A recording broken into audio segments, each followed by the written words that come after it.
Assalamualaikum warahmatullahi wabarakatuh.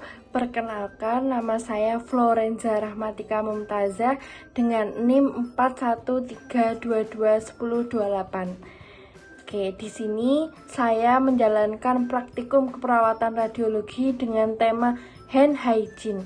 Nah, ada yang tahu nggak sih hand hygiene itu apa?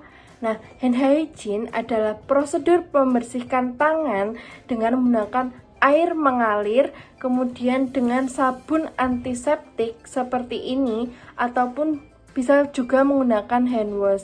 Nah, jika tangan terlihat kotor selama 40-60 detik, maka harus menggunakan air yang mengalir. Tetapi, jika lamanya itu 20-30 detik, maka itu cukup menggunakan hand sanitizer seperti ini. Nah, kan ini khusus untuk tangan yang tidak terlihat kotor ya teman-teman. Ini harus diusapkan setiap 20-30 detik jika tangan tidak terlihat kotor. Nah, teman-teman semuanya, mengapa sih cuci tangan itu kok penting banget? Nah, cuci tangan itu sangat penting karena merupakan salah satu alat pelindung diri dari kita. Karena tangan ini merupakan sebagai media transmisi patogen yang ada di rumah sakit. Nah, cuci tangan ini juga merupakan salah satu indikator kualitas pasien safety. Nah, jika seseorang nakes atau tenaga kesehatan seperti radiografer, keperawatan, ini gagal dalam mencuci tangan, maka ini dapat menyebabkan infeksi nosokomial. Nah, perlu dihati-hati ya teman-teman semuanya. Oke, di sini saya akan menjelaskan tentang 5 momen cuci tangan, yaitu yang dilakukan dengan 2 indikator, 2 sebelum dan 3 sesudah. Nah, apa aja sih? Nah, oke. Yang pertama yaitu sebelum kita kontak dengan pasien. Kemudian yang kedua yaitu sebelum kita melakukan tindakan dengan pasien. Kemudian yang ketiga yaitu sesudah terkena cairan dari tubuh pasien. Nah, kita harus cepet-cepet nih cuci tangan sesudah terkena cairan tubuh dari pasien tersebut. Kemudian yang keempat yaitu sesudah kontak dengan pasien. Maksudnya setelah kita melakukan pemeriksaan ataupun bagaimanapun tindakan yang telah kita lakukan. Kemudian yang kelima yaitu sesudah kontak dengan lingkungan pasien. Misal kita berada di kamar pasien, nah kita melakukan tindakan atau kontak dengan lingkungan pasien, setelah itu kita wajib melakukan cuci tangan. 7 langkah mencuci tangan yang benar menggunakan air mengalir dan sabun. Pertama, ambil sabun kemudian basuhkan kepada punggung tangan.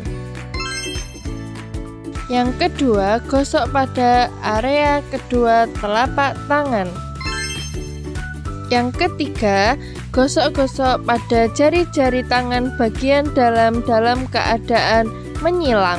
Yang keempat yaitu genggam kedua telapak tangan dan usapkan jari-jari tangan agar bersih. Yang kelima, bersihkan ibu jari dengan digosok secara memutar. Yang keenam, bersihkan ujung kuku dengan jari dikuncupkan. Lakukan secara bergantian. Yang terakhir yaitu yang ketujuh, bilas pada pergelangan tangan secara bergantian, kemudian bilas menggunakan air mengalir. Assalamualaikum warahmatullahi wabarakatuh. Perkenalkan, nama saya Florenza Rahmatika Mumtazah dengan NIM 4132211028. Oke, di sini saya akan menjelaskan tentang BLS. Nah, ada yang tahu nggak sih BLS itu apa? BLS adalah singkatan dari Basic Life Support, yang mana pengertiannya adalah awal respon tindakan gawat darurat yang dilakukan oleh tenaga medis ataupun paramedis ataupun orang yang pertama kali melihat korban tersebut. Oke, teman-teman semua, ada yang tahu nggak sih salah satu tindakan dari BLS ini apa? Nah, salah satu tindakannya yaitu ada RJP ataupun CPR. Nah, RJP ini adalah resusitasi jantung dan paru. Kemudian CPR tersendiri itu adalah cardiopulmonary resuscitation.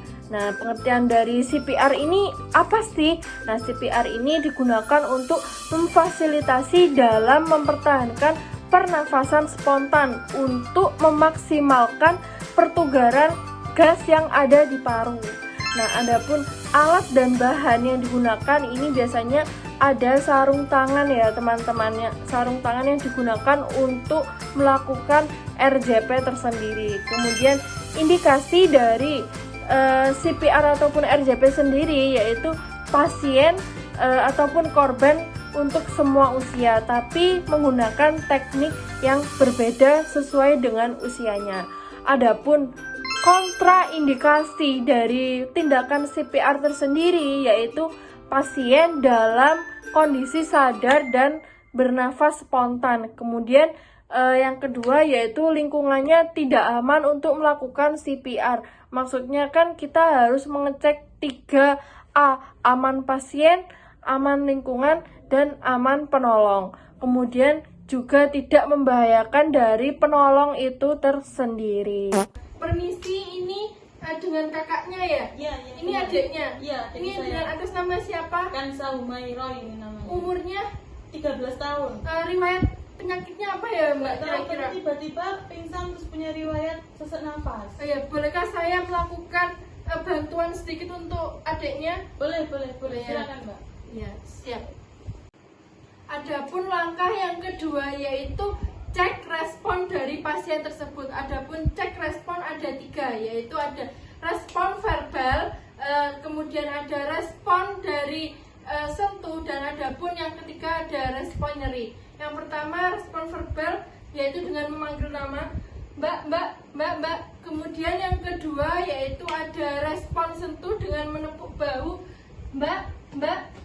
Kemudian yang ketiga ada respon nyeri dengan melakukan capillary refill time di sini dengan menyentuh kuku ini apakah dalam 2 detik kembali ke dalam keadaan semula. Langkah yang ketiga yaitu kita meminta pertolongan dengan cara menelpon emergency medical system dengan mengklik 119 ya teman-teman. Jika tidak ada ataupun lama, kita bisa meminta tolong dengan mengangkat kedua tangan, tolong begitu ya teman. Oke, yang keempat yaitu kita bisa mengecek nadi dan mengecek pernafasan. Adapun mengecek nadi caranya dengan mengecek arteri karotis pada bagian leher sini. Kita mengecek apakah sistem sirkulasi darahnya ada atau lancar. Kemudian yang kedua yaitu cek pernafasan dengan metode look, listen, dan feel. Look di sini kita melihat apakah dadanya bisa berkembang dengan pernafasan yang baik. Kemudian listen kita mendengarkan suara dari hembusan nafas, dan feel kita merasakan suara hembusan nafas di sini. Di sini kita ambil. Yang terakhir yaitu kita melakukan kompresi dengan menggunakan 5 siklus, 30 kompresi dan 2 rescue breathing. Adapun posisi dari penolong yaitu meletakkan salah satu tangan ke tangan yang lain dengan cara digenggam begini. Kita letakkan di atas prosesus sipeudeus. Di sini dengan keadaan tubuh tegak, tidak boleh menekuk. Kita melakukan perhitungan sebanyak 1 sampai 10 3 kali begini di area sini. Kemudian kita memberikan nafas buatan ataupun rescue breathing kepada pasien dengan memberikan ini dengan keadaan mulut terbuka ya teman-teman. Jika pasien sudah dalam keadaan normal, maka pasien diiringkan begini, diiringkan dengan kaki menekuk dan tangan di atas kepala begini.